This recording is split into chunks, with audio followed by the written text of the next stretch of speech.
Hi everyone, I hope you're all doing really good. Today I want to share with you a quick and easy recipe for a one-pot pasta. This is pretty much the first one-pot pasta I've ever tried to make a recipe for, and pretty much the first one-pot pasta I've ever made, because I've been a little bit of a skeptic, but it is actually a very convenient way of cooking pasta. It's fun, and you don't end up with a lot of dishes, which is always a plus. This recipe will be good for a quick dinner or maybe a lunch on the weekend when you want to throw something together pretty quickly. And my pasta will have some butternut squash, some red onion, some smoked tofu, and then some tomato for the sauce. But the first thing we need to do is to prep our ingredients, so let's get going.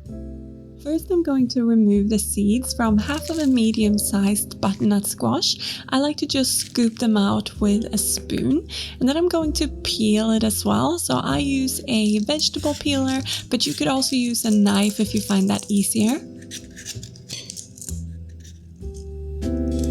Then I cut the butternut squash into 4 parts lengthways so that I can slice them into thin slices going the other way. Cutting it like this rather than little chunks will allow it to cook faster, which works really well in a one-pot pasta.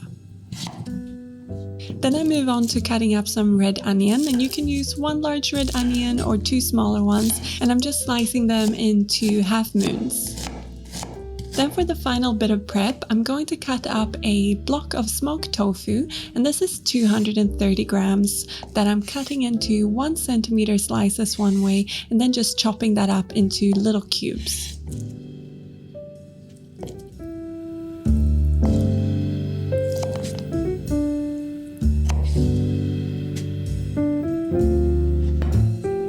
Then I pour 2 tablespoons of olive oil into my Dutch oven, but you could also use a regular pot for this. And when it's hot, I pop in the vegetables and the tofu, and I saute it in there for about 5 or 6 minutes. I make sure to stir often and keep the heat not too high. And then I grab 2 or 3 garlic cloves that I press into the pot, and I saute that for another minute or so before I add the other ingredients. Now, to give this a little bit more flavor, I'm adding in 2 teaspoons of dried thyme, 2 teaspoons of dried basil, and 1/2 to 1 teaspoon of chili flakes.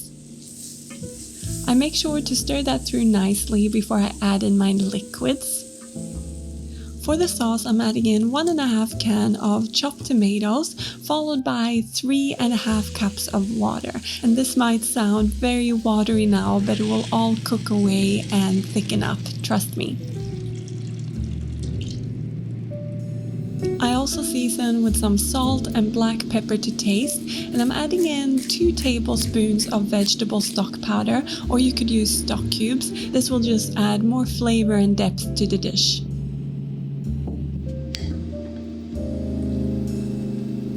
I make sure to mix it all really well, and then I turn up the heat a little bit, and I'm going to add in my pasta. I'm using this brown rice pasta, and the best thing to use are these shorter shapes. This is like almost a penne, but I think it's called a sedani. And I'm pouring in 450 grams. I'm stirring that through nicely, and then it's just ready to start cooking. You're going to want to cover the pot with a lid and then bring it all up to a boil. Once it's come to a boil, it's time to stir everything around and bring the heat down to a medium-low or a gentler boil. So now that the pasta is cooking away, we're just gonna leave the lid on, and then about every 2 minutes or so, we're gonna take the lid off, stir it all around, and make sure that nothing sticks to the bottom. And it will cook like this for about 13 to 18 minutes. You'll want to start tasting it after the first 13 minutes.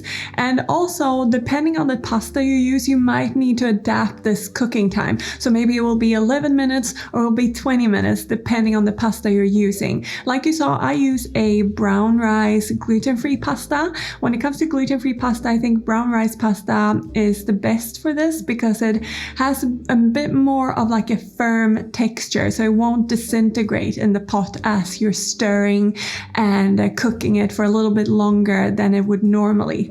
And what happens in the pan when you put the lid on is that it's basically creating steam. So it's okay if some of the pasta pieces aren't completely submerged in water all the time, and they won't be, because the water will sort of cook away a little bit and the starch from the pasta will come together with the water and the tomato and create this sort of luscious, creamy sauce.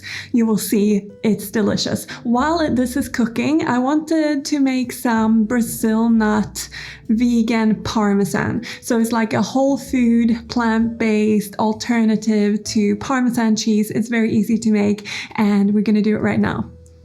For a nice sized batch, I'm using half a cup of raw Brazil nuts that I'm adding to my tiny food processor.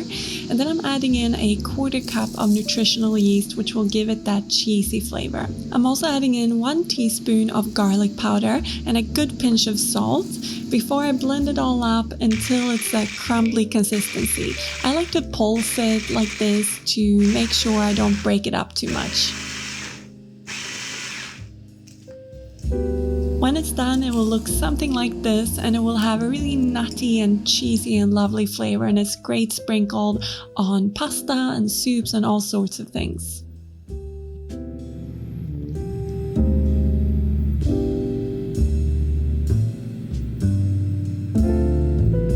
At this point, my pasta is done, and a lot of the water has cooked off, as you can see here. So it's just that nice and silky sauce. And at this point, I turn off the heat and I add in 150 grams worth of baby leaf spinach that I just turn into the pasta, and it's going to just wilt down on the after heat. Once it's all come together nicely and the spinach is wilted, this is a good time to give it all a taste and season to your liking, and then it's ready to serve. If you didn't make your own Brazil nut parmesan, of course you could use a store-bought vegan parmesan or another type of vegan cheese grated over there, something that you like the taste of, but it also tastes really good just as is. So that's my 1 pot pasta done. As you can see, I used vegetables that are easy to find in winter, but you could definitely switch this up throughout the seasons and use different types of vegetables. You can also use fresh tomatoes instead of canned if you want to. But yeah, I think this is super yummy. Let's give it a taste. I really like the little bit of spice that you get from the chili flakes in here and the herbs, and I also like that it's a pretty balanced meal. You've got some good whole grains, some plant protein from the tofu, and lots of veggies, so it's a good all-around meal for winter. And I hope you will try it. You'll find the link to the recipe written out down below if you want to see that. And I look forward to seeing you in the next video. Take care, everyone. Enjoy the pasta. Bye!